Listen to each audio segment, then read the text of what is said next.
Hello and welcome to the Ori Spotlight Podcast. I'm your host, Jason Foster. This week, we're lucky to have Anshul Mangal with us. Anshul is the president of Project Farma and part of the broader Precision for Medicine group. Welcome, Anshul. Hey, Jason, how you doing? Where are you today in the world? I'm actually at my parents' house in Indianapolis, Indiana. One of our partners are having a ribbon cutting ceremony for one of the manufacturing facilities, so I'm here celebrating that with them. Great. Excellent.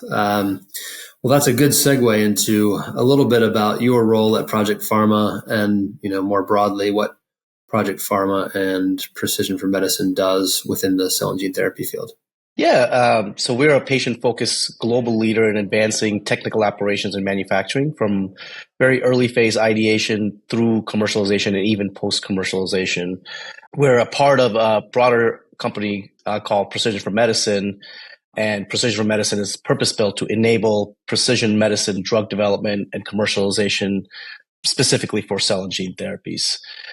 We do everything from translational sciences to being a full-service CRO.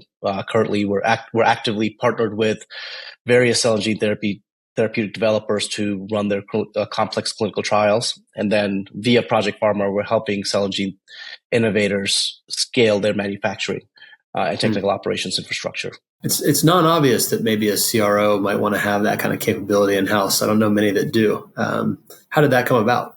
When Precision was first founded, the reason why it was founded is to shorten the drug development life cycle. And having a clinical trial capabilities is one part of helping drug developers shortening that life cycle. The next part is manufacturing, right? If you can't manufacture adequate product for your trials, you can't shorten that drug development life cycle. So we're really trying to put a unique service set together from early phase clinical to post commercial to really help cell and gene developers tackle some of the more complex challenges like clinical trials, like specialty labs, like manufacturing, and really help shorten that drug development life cycle.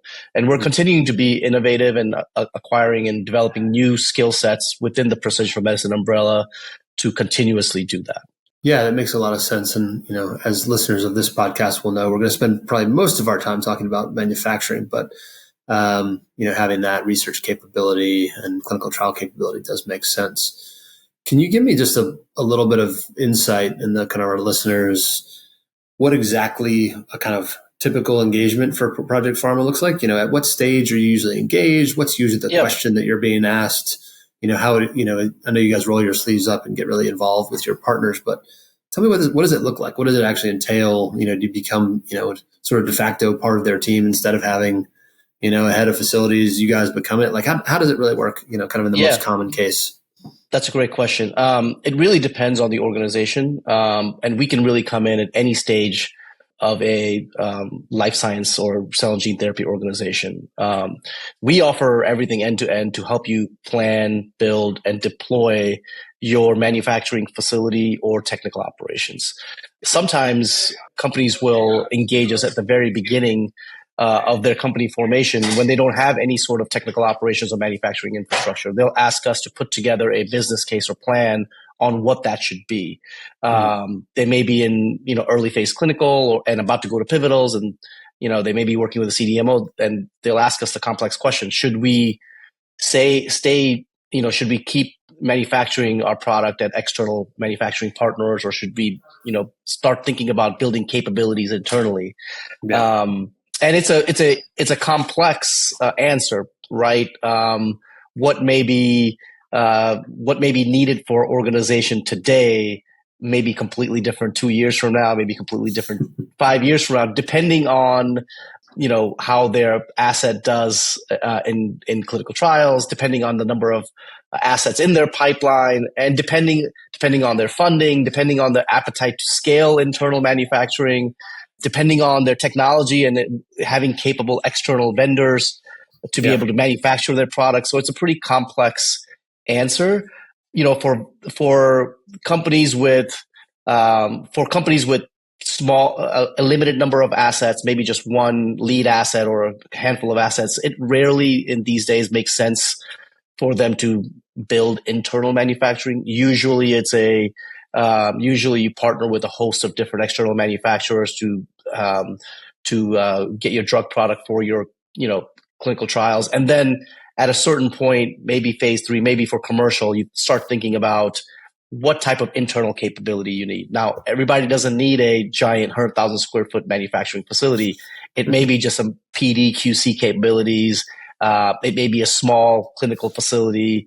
So a lot of different things to consider when making that evaluation, but we can help folks do that. And then after really putting that business case, help them manage that entire process, from selecting the equipment and the vendors that they will need, really creating a very detailed schedule and cost for what that whole process will look like, doing the CQV, setting up their quality infrastructure, automation, supply chain, operational readiness, and then facility startup and continued operation. So really soup to nuts. If there's a manufacturing challenge that you have, I'm sure that we can help resolve it. Well, doing all that, you must have a team of 20,000 people that work for you to try and get all that work done. That sounds like a massive task. It is. And, we have about a team of 250 full-time engineers that are deployed in the various biotech hubs addressing the challenges today. Mm-hmm. And it's really a collaboration between us and the cell and gene therapy company. Our goal is to stand up the cell and gene therapy company so they can manufacture these products autonomously and on their own. We're trying for a short period of time to add capabilities, skill set, knowledge, and experience to make sure that they can get these drugs to patient in a efficient amount of time and cost. Yeah, no, I mean, that certainly makes sense. Either you and I have known each other maybe for about 5 years now, and I think it was either you or Tony maybe mentioned that you guys are the number one or one of the number one purchasers of manufacturing technology in this space. That you're really going to that level of granularity of how does your process need to work? How do we get high throughput, high quality, as low a cost as possible? Make an efficient system. So it really is at the really grassroots, brass tacks level. Yeah, it's been we started the firm in 2015.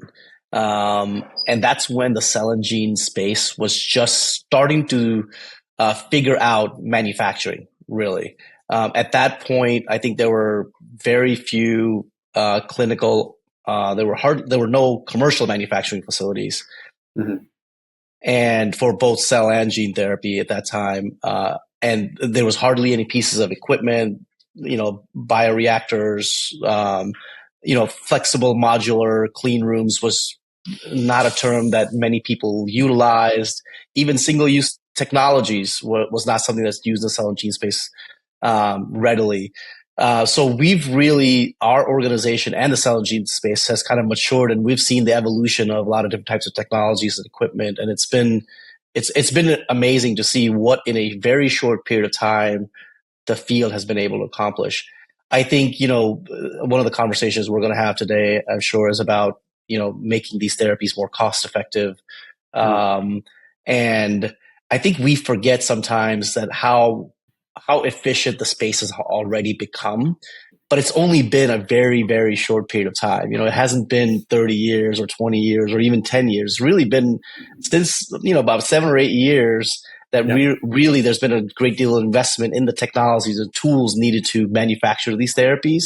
And I think what we'll see in the next 7 to 10 years is really going to, make these therapies even more cost effective and just, keep making them more efficient. So I think a little bit of, sometimes I preach a little bit of patience from the community, but we all understand there's a patient whose life may be on the line on the other end. So, sometimes we're not afforded that patience. Yeah, no, that makes sense. I mean, I think the way I kind of talk about this issue is, when, this maybe is a couple of decades ago when the first work was being done. And unfortunately, patients like Jesse Gelsinger or others had, bad outcomes during the clinical trial process. The scientific community kept pushing forward. But the enabling technology field sort of backed away and said, we're not sure if this is going to be real or not, if this is going to happen or not. So they went kind of and did other things. And so I feel like we as enabling technology providers are playing catch up. We're, as you said, maybe we're 10 years or 7 or 8 years behind of where the science is. So we're still using old tools. We're the drug discoverers of this generation are using tools that were built for other purposes. They're built for stem cells or regenerative medicine or, tea flasks and bags, which have been around for 50 years.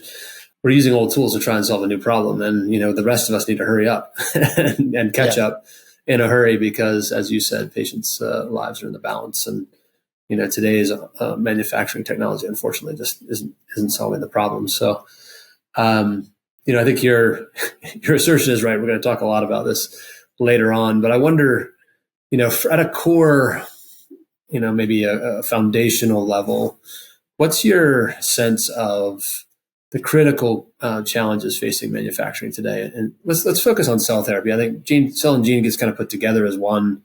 I think some of the challenges are unique for each side of the house. Gene therapy is maybe more like biologics manufacturing. It's larger batch. It's sort of generic in the way you can apply it often. But on the cell therapy side, at least where we are today, we're, personalized medicines. These are bespoke, autologous therapies, which present unusual challenges. So at its core, at its foundation, where do you see the key critical challenges that the industry is trying to overcome or needs to overcome in the short term? There's a lot of challenges, especially in cell therapy. I think the nature of autologous cell therapy today lends itself to scaling out, which is if you want to manufacture cell therapies for one patient, right, you need X amount of space, square footage, capacity, equipment to manufacture that one cell therapy. Now, if you need to manufacture cell therapy, the same therapy for 10,000 patients, you can't just take that one process, make it more and more efficient, and utilize the same amount of square footage to manufacture and get a higher throughput, right? Your throughput is going to be maximized, and then you're going to need to replicate that particular manufacturing platform over and over and need more square footage. And that's what we've coined as the industry as a term, scaling out instead of scaling up. And that just introduces a ton of cost, complexity. There's risks of contamination. There's just whole slew of costs and things that come into when you're scaling out. Just even preparation, like when you're building a autologous cell therapy facility, right? Like, how do you plan on what the size and scale is? And then when you achieve what you have achieved, then you got to scale again, which is very, very inefficient, right? Build another facility instead of, getting higher throughput. I think that's one of the biggest challenges. And we just have a growing number of autologous cell therapy products. So we're just compounding our problem. And then as we know, after you've built a facility, you've qualified it, you've gotten it approved by various regulatory authorities, and now there's a new technology somewhere down the future, you're not just going to rip out what you've just previously done and put this new technology in and away you go, and now you're more efficient, right? It requires a lot of capital to create more efficiencies. And then there's, the manufacturing processes we have are just very complex, and they're not very standardized across, different types of cell therapies. They're not consistent. It's hard to reproduce them. There's a ton of variability. There's a big human component to making these personalized medicines, which introduces risk and variability and makes it very expensive to produce. So, and all of these things make these therapies less accessible, increase cost. There's supply chain issues, right? We are sometimes manufacturing therapies thousands of miles away from where the patients are, right? What if something happens with that critical raw material from a patient in the delivery of that material to the cell therapy manufacturer and then back, right? These patients many times are, this is their last hope. So, you have to eliminate supply chain risks. Talent is something we've talked about ad nauseum in the industry, about the shortage of talent in the cell and gene therapy space specifically. And I just don't feel the amount of time we've had developing manufacturing in this space the last 7 or 8 years, that's still enough time to have a critical mass of folks that understand how to set up these complex manufacturing systems and processes. operate these manufacturing facilities and manufacturing systems, develop technologies, and then commercialize these products, especially given the number of companies that have spawned in the sector over that period of time. So I think there still needs to be more workforce development. And I think the things that, you, Jason, are doing and Ori's doing in terms of being at various conferences and shows, leveraging your experience, teaching, developing others is exactly what we need. I mean, it'd be interesting to kind of take each of those in turn, because I agree with all three, but maybe just want to dig a next layer down to say, those current manual processes we're operating with and trying to scale an already inefficient manual and maybe paper-based process, which has their own limitations. Yep. In that kind of scaling out, context that you were discussing, is clearly, not the most efficient way to do this, and hasn't proven to be the most efficient way to do this. Yep. It costs often billions of dollars of manufacturing investment to buy all the equipment and build the facilities, and still you have all these challenges of high variability and high costs. So it's not solving the problem. And one of the benefits of obviously technology would be to be able to hopefully address the bottlenecks in the process, take some of those manual steps out, potentially be digital, so that we can, I don't even know if it's scaling up, because when we talk about scaling up in biologics, we're thinking about, larger bioreactors. What we're talking about here is increasing this throughput per square foot. We just get more efficient in driving volume through that same footprint. So if you got one clean room or you have 10 clean rooms, instead of getting one dose or 10 doses out, you get hundreds or maybe thousands, because you have the ability to just make the throughput more efficient and shrink the footprint you need with technology. And I think that leads to the talent question as well, which is, I don't know that there's a shortage of people who want to work in the industry, or who, we need more scientific talent to be the next drug discoverers or the next people who discover the next, incredible technologies. But what it is right now is we need, technicians. We need people to just make these process products.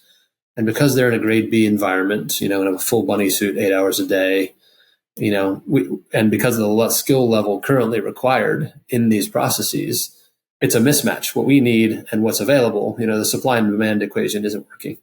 There's just not enough supply to meet the demand. So if we can actually automate a lot of those steps, we can allow all those smart people to do value-added things rather than tube welding or, moving micropipetting or moving fluids from one bag to the next bag, which is a lot of what people spend the time doing. So it's kind of this false dichotomy, I think, scaling out versus scaling up. That is today's world, but it's really, we need to transform the way we're thinking about manufacturing, because there's a bunch of bottlenecks and constraints in the current systems that, as they've been designed, due to a lack of technology, due to manual steps, due to, paper-based processes, that if we can get that right, the promise is that actually maybe we solve both things at once. We get higher throughput, higher quality, lower cost processes, but also we don't need as much talent. That talent can go, the talent that exists can go do other things. And the robots can do some of the things that today we have very highly skilled people doing, which probably isn't the most exciting of tasks or the most fulfilling of tasks. I agree with what you said in terms of the reliance on paper-based processes, which is a limiting factor to, I think, in the end, patient accessibility. And I think that's somewhere where we work tirelessly to help companies, creating more automation, implementing, robust electronic data management systems, automated workflows, really helping companies from a very early stage transition to being digital, and digital documentation is critical. I think it just enhances data integrity, traceability, regulatory compliance, and just minimizes risks of errors associated with manual record keeping. And then in the end, I think it allows what you're saying, Jason, is letting folks do other things while having, more digital automated, tools in the background that are doing the work for you. Yeah. Yeah. And this problem isn't getting any better. I mean, I think, I would argue, I think many in the industry would argue that Kite's the best in the business today at, they have the highest throughput. They delivered something close to or over 4,000 doses last year compared to maybe 1,000 for some of the other players. So they're clearly have invested a lot, and, they even were able to do a process change, which no one was sure was even possible to shorten the process by a couple of days. I think it was from 16 days to 14 days or whatever it was, which you highlighted is, no one can rip that process out and say, oh, I'm just going to put this new technology in. It's just the risk associated with that. People just don't understand how we would even do that. But if you look at a model like exists today, these are built to deliver a couple thousand doses in mostly oncology indications, relatively small indications. Then you got, obviously J&J and BMS and others in multiple myeloma, which is quite a bit larger indication. I think it's 40,000 patients a year or more. We're starting to get into the 40, 50, even maybe thinking about hundreds of thousands when you talk about some of these autoimmune diseases that are coming online, and thinking about treating very large patient populations. Do we need to think differently about our manufacturing capabilities when we think about moving beyond 2,000 or 3,000 to 10, 30, 50,000 patients? It seems to me that there's kind of a different mindset maybe required as we think about our manufacturing capabilities. Yeah, I mean, I think we have to think more, automated digital systems as we think about larger patient populations. Otherwise, the patients are in the end who are going to suffer, right? It's going to be very costly and time intensive to scale massive facilities to address address therapies for higher patient populations and for higher unmet needs. We have to think about, and it's more, how can we get more throughput from a smaller footprint? Really, that's really what, when you address that issue, that's when you're going to start really reducing cost. How do we start thinking about these therapies more in a traditional biologics type manufacturing process? And I think part of it is manufacturing, and technical operations and equipment and automation. And part of it is also the actual science has to evolve over time so that we can allow, more off the shelf therapies. I think, again, I preach patience as a kind of an industry. I think, what we have now today is much better than what we had 10 years ago. Right. And there are diseases that we are treating and even sometimes curing that we have never been able to cure or treat before. And that evolution is going to take time, right? It's going to have to be a marriage of technology, automation with the science that really drives down costs. I think autologous cell therapies will have its limits. I think everybody kind of understands that, right? And to really then take the next jump forward in efficiency, in cost, in addressing higher patient populations, it may be that it's not going to be the manufacturing and technology. It may be the science will have to be the next big part of that evolution for us to reduce that cost. Yeah.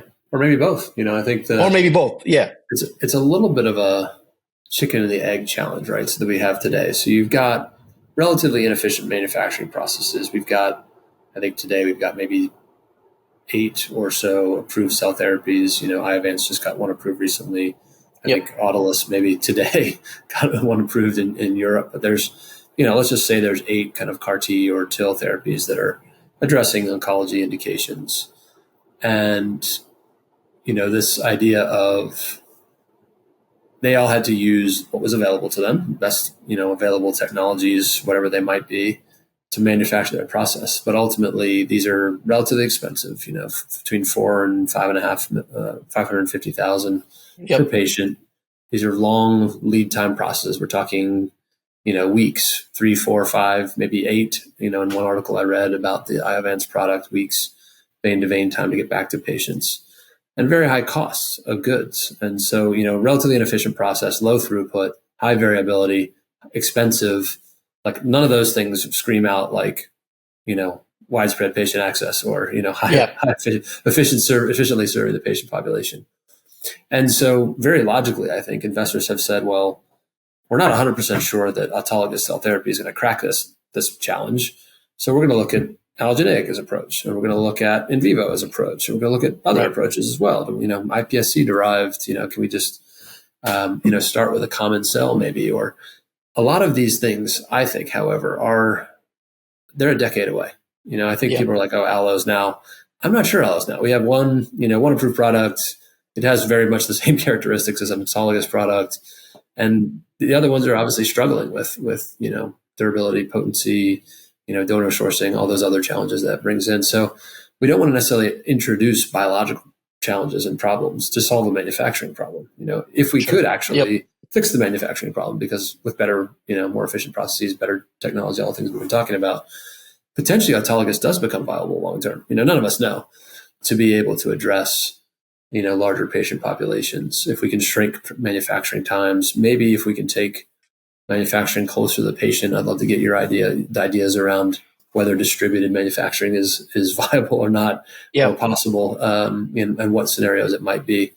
But there are ways I think we can solve for this. But it's kind of a self-fulfilling prophecy right now, given the tools we have today, given the constraints we have today. It looks pretty unlikely. But as you said, the next 10 years of innovation, as we play catch up, I think we might actually see this kind of, much more efficient. And, obviously that's what we as Ori are shooting for, is if we can deliver manufacturing capacity where it's needed in a high throughput, high quality, and low cost way that's flexible, and can flex to the needs of each process. That's a game changer. It's basically what we've been trying to do in bags unsuccessfully, or in, T-flasks unsuccessfully. So I think, in my opinion, the jury's still out, but innovation is going to come on both sides for sure. And, we need both, in my opinion, but the kind of leapfrog biological innovation is not in the near term. I don't see it coming in the next 3 to 5 years. I don't know if you disagree.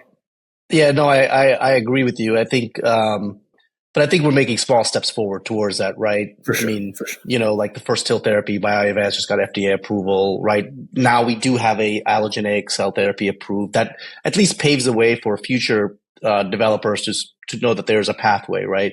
And I think, everybody in the space has kind of grown up, right? The regulators have kind of grown up. They have learned a lot more about these therapies. They have ways to accelerate the approval of these therapies and the development of these therapies. We have more capacity for our therapies now.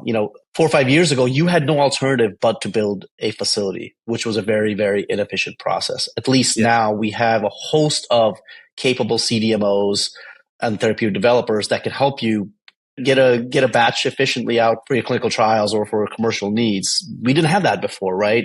Every single therapeutic developer I spoke to 5 years ago would say, "Hey, there's no capacity. I have to develop my own internal capability." You've got to build, which is very inefficient and very costly, and it takes a lot of time. Versus now, you can get a slot into CDMO, fairly efficiently. That in and of itself is progress in the space. There's more collaborations in the space, right? There are pharma companies that are acting, that are helping small innovative companies manufacture their therapies, develop their therapies. That wasn't really going on before. Even academic institutions have grown up. There are academic institutions that are running their own complex clinical trials, that are manufacturing for late phase clinical products internally at that academic institutions with high quality clean rooms and equipment and process. That wasn't happening before. And as more and more of that happens, the more the field gets educated, the more it moves forward, and more of these things become more efficient. And then there becomes more of a need for more automated complex systems, right? There was not really an incentive 7 or 8 years ago to create automated manufacturing technologies for cell and gene therapies. Yeah, that wasn't the problem we were trying to solve at that point. There was the problem they were trying to solve. Now that is a problem that you're trying to solve, so that you have folks like yourself that are trying to, adopt more digital technologies at scale and produce more products that can have a higher throughput. I think we're in a really good place. I think we just need more and more of it, and to continue to innovate. I think the one other interesting thing that you said was, manufacturing these therapies locally at the hospitals, and near bedside. I think that's still something I haven't really seen a lot of development in, and I think that's something that not enough folks are focusing on. Really, like having a manufacturing space nearby a hospital or within a hospital that can manufacture a host of different types of cell therapies, right? Using a very similar manufacturing platform. I think that's something that we really haven't figured out, and that'll reduce the time from vein to vein, and probably the cost of these therapies significantly if you can, get them manufactured locally. And I think people have people are working towards that, but I haven't seen a lot of movement in that point of care model yet either. Yeah. I mean, even if, let's just say it was cost neutral to manufacture closer to the patient or central, from a cost of manufacturing perspective, there's a cost of goods, the logistics costs are taken out, plus the vein-to-vein times are shortened. That's a benefit. You get it to the patient 4 days earlier. That could be the matter of life and death. These are sick people. Correct. So I agree with you. I mean, I think we've been lucky to be partnered with Jason Bach's team down at CTMC. As you know, they're a joint venture between MD Anderson and Resilience. We've done a multi-site manufacturing trial with them, and we're going to be presenting that data at ISCT at the end of May, demonstrating that using technology like ours, you can essentially replicate a process in 2 locations and get the same result. So, with short tech transfer times, think 2 weeks, not 9 months. We tech transferred, we manufactured, and we delivered back the same product that met their CQAs and their release criteria for that clinical, phase 1 clinical program. So this can be done, but it requires technology, it requires digital to do. And, I think right now there are skeptics who say it'll never happen. And most of those skeptics, in my opinion, are talking their own book. That's sort of, they've invested a couple $1 billion in a centralized facility or 2, and they don't want to think about this, or they have technology that doesn't lend itself to that kind of application. And so they're like, well, that'll never happen. But I think, ultimately there is value there to bringing manufacturing closer to the patient, because it can potentially, at the very least, shorten vein-to-vein times, which is, something that's of critical importance for these critical patients. I've got a $1 million question for you here that I really wanted to ask you and make sure we get to, which is, how early is early enough to be focused on manufacturing? I've got a strong opinion on this, but you're the expert. I wanted to hear from you. Yeah. My guess is that when a client comes knocking on your door, it's almost always too late. Like, they should have started earlier, but always too late. We always have clients come to us and say, hey, we have a board meeting scheduled in a month from now. We are about to start, we just got some really great phase 1 clinical data. We're manufacturing externally, and now our board wants to know what we should do with our manufacturing efforts long term. Like, I can't tell you that answer in a month from now. Yeah. Get in your time machine. Go back to last year and then walk into my office. Yeah.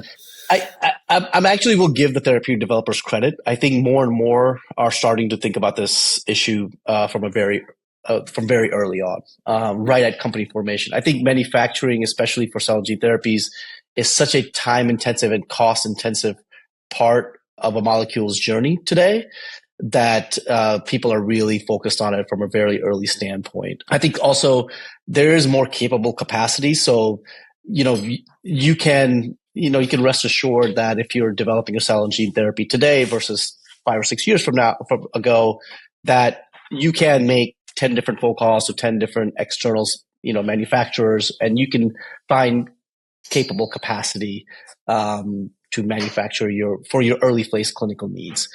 Now, after that, it really becomes like you said, the $1 million question is, what are you going to do after that? Are you going to continue? That's the catch-22, isn't it? Yeah. Is that when you commit early to a process and get it into the clinic, and maybe whether you insource it or outsource it. I mean, there's capable university-based manufacturing capacity sometimes, but whether you insource it or outsource it, it's almost too late, because you've locked down your clinical process. You've treated patients. Yeah. Well, if you've thought about it, you probably know that process is not going to get you through commercial scale manufacturing, but you had to commit to something. Your investors are likely pressuring you to get into the clinic. Yeah. But you're developing to a dead end. At some point you're going to reach the cliff and the bridge isn't going to be there. Right. And you're going to have to launch with a suboptimal manufacturing process that leads to low throughput, lo and behold, high cost of goods. Oh no, high variability, all the stuff we were just talking about. So, and I wonder how do you convince investors and boards and developers to be like, hey guys, I know you want it in a month, but if we take 6 months and do this right, then you don't have to worry about this again. We can get you a plan that lasts you through commercialization. But if you don't take the time now, you might be screwed. How do you fix that? Yeah, I think you really have to do a cost benefit analysis and look at it both qualitatively and quantitatively. First look at hard numbers to say, hey, if you continue manufacturing externally or in whatever manner that you're currently doing it, this is what it's going to cost you over time. And this is probably the best throughput that you'll be able to have. And this is the patients you'll be able to address. And this is what your turnaround times will be like, and really lay that out.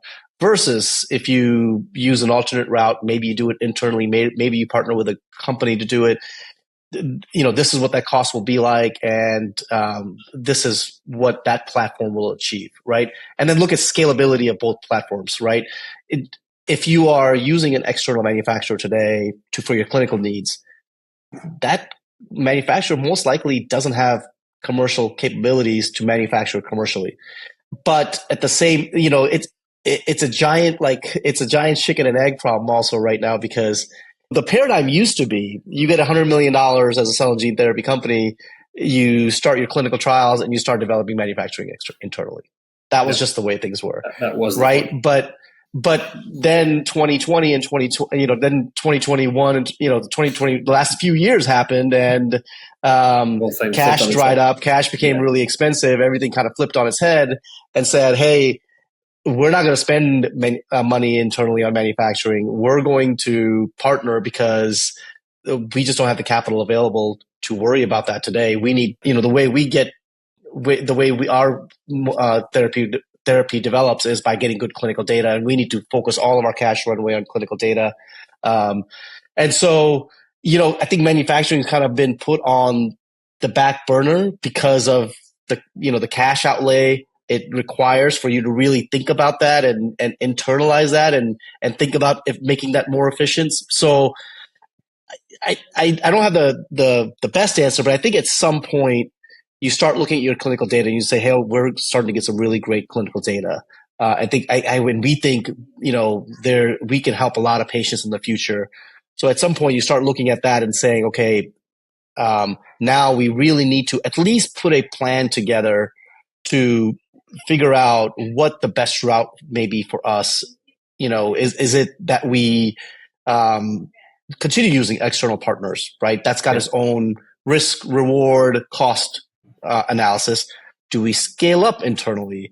That's got its own risk, reward. That's probably the most costly, but long term creates a ton of value for your company. Maintain IP and control. You could make your processes more efficient. Kite could not shrink its manufacturing process down to a few days if it was manufacturing external, right? Yeah. They made that decision to go internally a long time ago, and it's been a very, very good decision for them. And they would be just spending a lot more money if they were manufacturing externally today. Now, they may still have external manufacturing partners for redundancy and other things, but I think that was a good decision for them.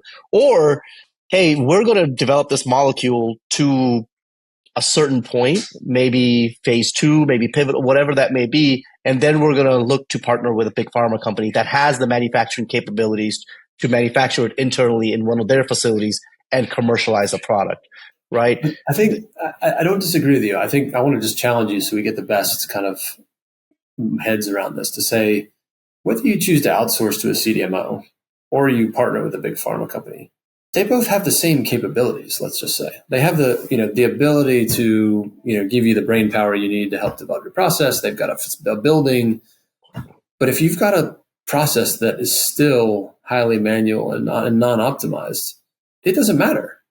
It doesn't matter if you go to a CDMO, you go to them, you're still going to have a product that isn't commercially viable because you didn't address the core process early enough. Right. So I agree with you that it's great to have a lot of experienced and more CDMO capacity because it gives us flexibility. I 100% agree with that. But the argument, you just made the full circle argument, which I think is representative of where the industry is, to say manufacturing is critically important. People recognize that. But when push comes to shove, what investors care about and boards care about is clinical data. And everything else gets tossed out the window. But by the time we get clinical data, it's too late to fix our manufacturing process. And we're stuck in this loop.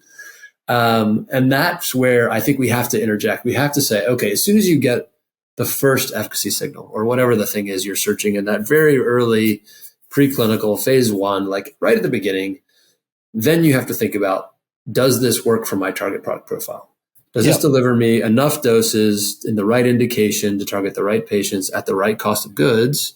Because if the answer is no to any of those questions, my product isn't commercially viable. I have to go back Yep. through a loop again to say, okay, I need to optimize my process so I can get enough doses so the commercial profile for this product is viable. Because if the answer is I have great efficacy, but I can't get the product to market or I can't treat enough patients to make it viable, then the answer is the product's not finished. You have to go back through the process again. And that's why I don't see anyone doing. I see them talking about it. I don't see them doing it. Yeah, I think one of the core things that you said, which is very true, is that you start with a very manual process, and that's how you build. That's how you build upon your manufacturing. That's how you manufacture the first few doses, and that becomes your standard, right? And to deviate from that later on down the road becomes very, very challenging because you have something that works initially. I think where we have to get to as a sector, as a cell and gene sector, is having more automation right from the get-go, having more scalability right from the get-go, and that becomes the standard. That becomes the bare minimum standard of manufacturing. And then as you manufacture more and more batches, you've already got that automation. You've already got that digitization that risk built in. You've taken that risk off the table. And I think that just honestly, that requires time. That it requires us to first have these processes be available at companies like Kite that have made the investments and kind of been the pioneers to, shorten the process time, introduce that digitization, standardization into manufacturing processes that are just more tried and true, right? They've become the pioneers in the industry, the stalwarts to kind of lead that charge. And now people can confidently say, okay, look at all these companies that have commercial products out there that are using digitization, that are using these other automated forms of manufacturing. Now we're going to start now because they've given us the confidence to do so. I can do that at a very early phase, right? And then I think that's when you start to build that critical mass of automated digital processes and cost effectiveness from the jump, instead of you create a very manual process and then you go try and refine at the end. That's right.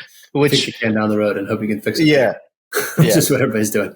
I 100% agree with you. And I think, and the example, there's two things in my mind that are needed. Better technology is definitely needed. And what we've been trying to do is build flexible technology you can use at the drug discovery phase that will also scale with you. Just exactly what you've articulated is what we're trying to do. We've made a step forward. It's certainly not a magic bullet, but it's going to be helpful in that vein so that we can de-risk that scaling journey. The second thing is, I think we need clear, you mentioned standards earlier. We need clear guidance about how do you improve a process? I've heard horror stories about companies that went to the regulator and said, well, we've improved our process. And they look at it and they say, well, actually, it's so much improved that it's a different process. So if you go down this route, you're gonna have to go to a clinical trial over again. You're like, what? It looks like a completely different process. Yeah, but it's so much better. It's a completely different process. Exactly. It's producing the same product. And like, well, actually, we're not sure. And you have to go back to the clinic, which is a showstopper. So, there needs to be some clarity around how do I show comparability? Is it about that CQA, that, release criteria? If it hits that, we're less concerned about how we get there with safety and efficacy in mind. But that's kind of what's needed. Otherwise, there's no incentive to take a risk. There's no way Kite's going to rethink its whole process. And if you think about, again, Kite is the best of breed, but you look at the economics. Gilead spent $12 billion for Kite. I think they've made about $5 or $6 billion in revenue throughout the last 7 years, and they've invested another couple billion in infrastructure. That's a massive money loser. They've lost 7 to some, X number of $1 billion on that deal so far. Now, hopefully it will pay off in the long term as they continue to invest. But, there's no one in the field, even the best of breed, who's managed to create a commercially viable ROI for the investments that they've made. And so, we need a path to improve processes, increase throughput, lower, failure rates, improve profitability by reducing cost of goods, or else the industry may not ever be viable if we continue in this vein. And that's the big concern for me, because that ultimately negatively impacts patients, and the human race in a massively negative way. So, flexibility at the early phase, de-risking your long-term scalability is the critical kind of takeaway for me. But also, I think investors and boards and early stage researchers need to recognize the importance of having an answer for this question. How do I create a product that gets to patients, is commercially viable, and have it early? Because the days of, big pharma coming to the rescue at phase 2 and buying your asset and saying, we'll fix your manufacturing later, it's just not happening. It's not happening in our field anymore. And, so one of the reasons we're in a hurry is because I don't want the next 1, 2, 3, 10 cell therapy products to be commercial failures, right, because they didn't have the right tools, because that is bad for the industry. And that's, investors look at that and say, well, we're not even sure this is a viable, modality, when absolutely all things point to it certainly being clinically viable, but, maybe not. And we don't want the field to just focus on, diseases that just have high patient populations, right? If we don't solve this issue of creating more platforms for manufacturability, we may be able to solve and create therapies for things that have high patient populations, but we'll never be able to address, the 1,000 patient, or the 100 patient diseases, because there's going to be never an incentive to manufacture those therapies for anyone. And that will be a shame, because that's one of the great things about the industry we're in, is cell and gene therapies, is we're tackling the most complex disease types, and we're giving hope to patients who previously never had hope. And I would hate to leave a significant number of patients out of that paradigm just because we can't solve this issue of cost. Yeah, no, we can solve it at the large scale. Hopefully we can then be very focused on, making it cost effective at the very small scale. And this leads actually to another topic I wanted to cover with you just while we're on there. So, part of the reason why I think automation, the Prodigy's been around for years and years. There's technologies that have been around which are end to end, right? It does everything. Now, people will argue, well, it doesn't do enough of the things that I needed to do. It's not flexible enough, and that's why we don't use it in that way. But it does some things well. So there's always this kind of debate between an end-to-end automation and a modular kind of best-of-breed approach. And, traditionally we've had to make, I think, too many trade-offs for automation. We've had to make sacrifices on the biology to try and automate. And the industry just hasn't either wanted to or been willing to go there, which makes sense because it's biology first. This is what, it's about the biology in the beginning. I think we're entering a new era where, you won't have to make those trade-offs. You won't have to you may, what I say at Ori, we're automating better biology. Like, we're actually getting better biology than those manual tools, and you get the benefits of automation. So that hopefully will no longer be a trade-off the industry has to make, where we sort of take less biology, less good, I don't know if that's the right word, less good biology for automation. But there's also this debate of, there are end-to-end solutions which do everything. And then there's this kind of other school of thought around modular. We want the best technology at each unit operation because we feel like that gives us the best chance to deliver the best product. How should we think about that? I think it's there's pros and cons of each approach, and right. We've firmly landed on the best of breed approach. In trying to integrate with other technologies like MaxCyte or Lovo or Q or Rotea or some of these other technologies that would be upstream or downstream from us, and not try to do everything because we weren't willing to make those trade-offs to be, not quite as good at some of those other unit operations. Yeah, it's interesting. I think Apple and Microsoft had that debate, and PCs had that debate, a long time ago. Like, Apple was the non-modular, all-integrated one, approach, and then PCs were the you could swap out a display card or a modem or a sound card and make it very modular. So I think, I think both have their advantages and disadvantages. I don't think there's one system today, at least, that you can say is best in class versus the other. Obviously, for modular platforms, the advantages, as you know, are probably flexibility in manufacturing processes, allowing for customization, adaptation to different cell and gene therapy products and production scales. It can be easily scaled up and down to accommodate changes in production volumes or requirements. They provide a ton of agility depending on where your market demands are. They can reduce downtime, right? You can maintain them easier. You can troubleshoot individual isolated modules, so they can, and potentially minimize your disruptions to critical manufacturing operations. They could be potentially optimized resource utilization, right? You can operate parallel operations of multiple modules, thereby optimizing throughput and productivity. They can be upgraded easily, right? You can take out a single module, put the next 2.0 version of that module, replace individual modules. So that, that reduces the cost of replacing the entire the system, and again, creates less disruption. Now, with all of this flexibility comes complexity, right? You're managing and integrating multiple modules within one platform can be very complex. They may not have the same programming language. They may use different forms of automation, and you may have to build bridges within different modules, which we at Project Farma do all the time. Compatibility could be an issue, right? A certain system may not work with other systems. There could be tons of integration issues. Higher initial investment because now you need multiple components and modules. Training requirements, right? Operating and maintaining these require specialized training expertise for each individual module, creating complex workflows and being able to troubleshoot, individualized systems is difficult. And honestly, that's where we are kind of at in manufacturing cell therapy right now, right? That's exactly the issue that we're trying to solve. Because that's what our manufacturing process looks like today. It's a bunch of different modules that don't necessarily were never meant to talk to each other in the first place, and now we're automating them, integrating them all together, and then using various cloud-based systems to generate data and reports and results. It's complex and clunky. Sounds like a nightmare.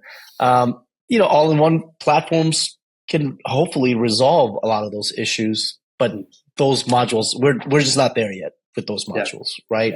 All-in-ones can offer, you can simplify operation, quick startup, hopefully because of the fact that they integrate a bunch of pieces in one module, the space requirements are smaller, the cost requirements are smaller, reduce risk of contamination, you're consolidating complex manufacturing processes and systems. So, but then, you're going to have, with all-in-one modules, like with an Apple Mac, you're going to have limited flexibility, right? I can't take my MacBook and take a MacBook Pro and take out its sound card, right? I get what I get.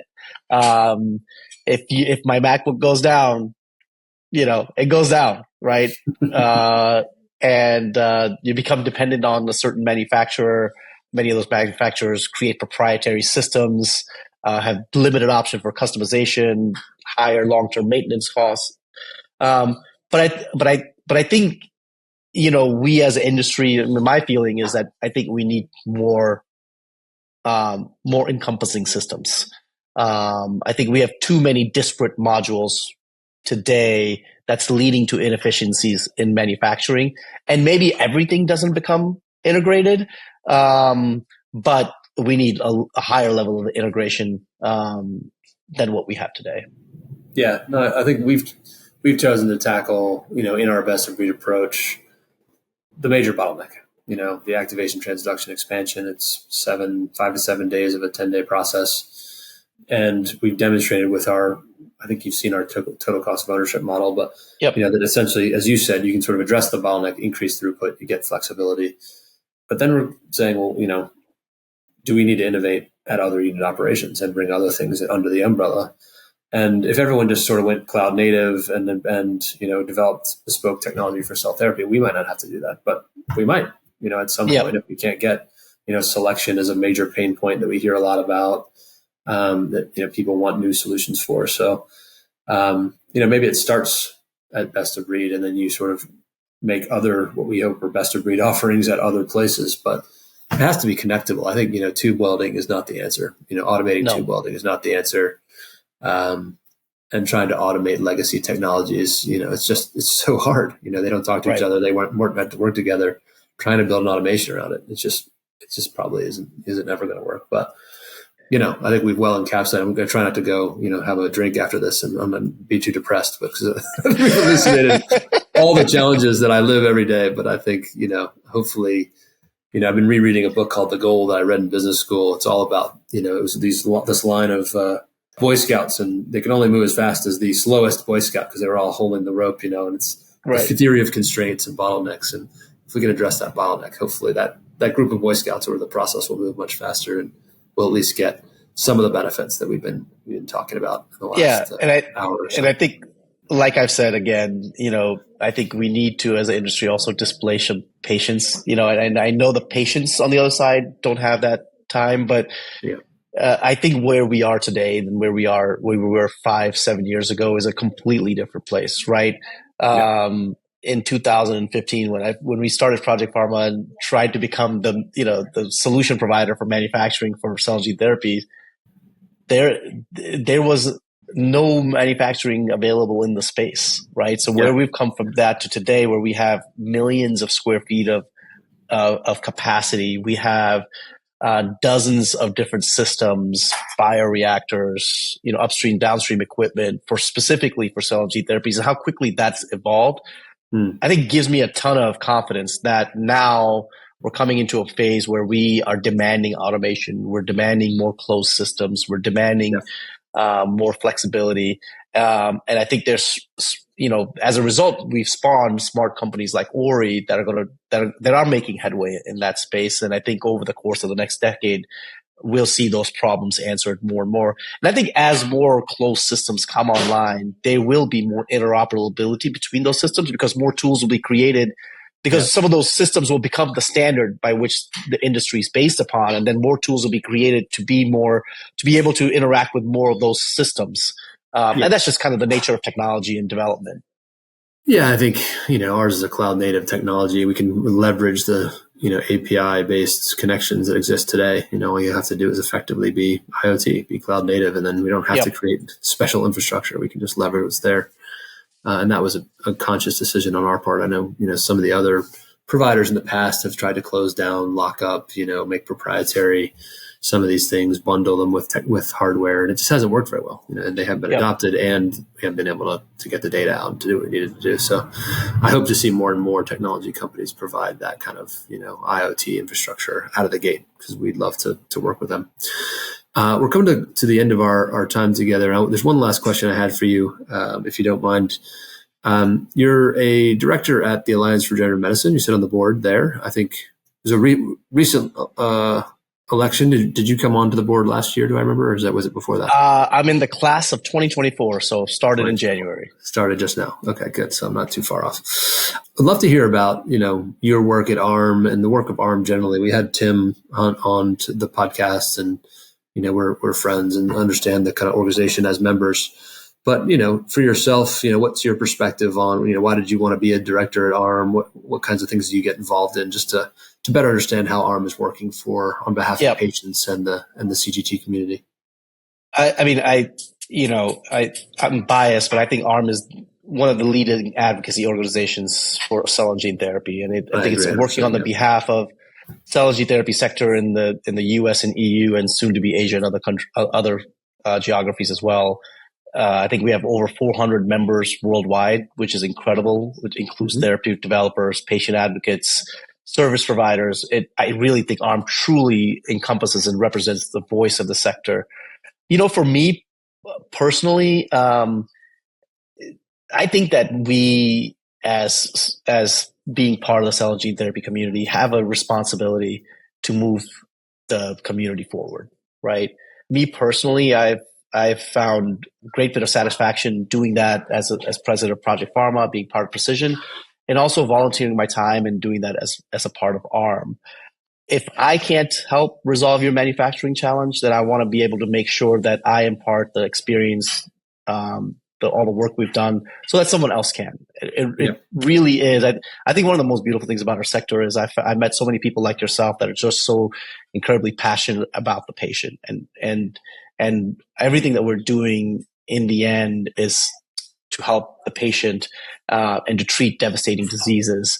ARM gives us a platform to be able to coalesce as a sector, convene as a sector, talk about these important issues, educate each other, network with each other. Sometimes we don't even know what the sector is, the incredible things the sector is doing. ARM gives us as a place to be able to learn about those things, apply our experience and know-how, and move the sector forward. I just can't thank enough I just can't thank that community enough to give us a place to be able to do that, to be able to spend time giving back to the community. Sometimes it's hard to find time to give back to the community. This is a very constructive method to be able to do so.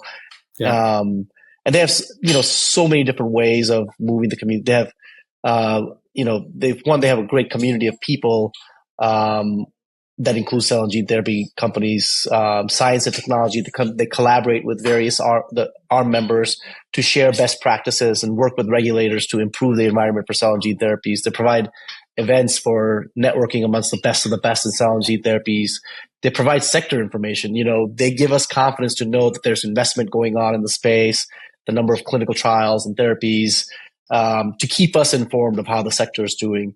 And then last but not least, they influence, very critical initiatives at a regulatory and at a government level, providing a pathway for reimbursement frameworks and policies promoting regenerative products. So it's an incredibly important organization, and one that's been very critical to move the sector forward.